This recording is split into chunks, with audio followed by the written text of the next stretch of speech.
The history of Ethiopia. The TPLF ruled Ethiopia for about a quarter of a century and waged two very, very bloody wars. Can you see why people in Ethiopia on the ground, some people might hear this and be somewhat skeptical? Well, we know, ሰላም ጤና ይስጥልን ውድና የተከበራችሁ አድማጭ ተመልካቾቻችን የዕለቱ ዋና ዜናችን በትግራይ ክልል ወቅታዊ ፖለቲካ ላይ ያተኩራል። የህወሓት ሊቀመንበር ዶክተር ደብረጽዮን ገብረሚካኤል በክልሉ ስላለው ወቅታዊ ሁኔታ መግለጫ ሰጥተዋል። ዶክተር ደብረጽዮን በመግለጫቸው የፕሪቶሪያ ሰላም ስምምነት ሙሉ በሙሉ ተፈጻሚ እንዲሆንና የህዝብ የደህንነት ጥያቄዎች ምላሽ እንዲያገኙ አሳስበዋል።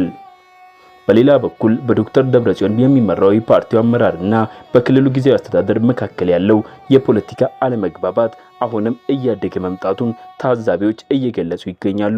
ለዚህ ቻናል አዲስ ሆናችሁ ሰብስክራይብ በማድረግ የዚህ ቻናል ቤተሰብ ይሁኑ። ይህንን ቪዲዮ ላይክ ያላረጋችሁ ላይክ ያድርጉ። ሰናይ ቀን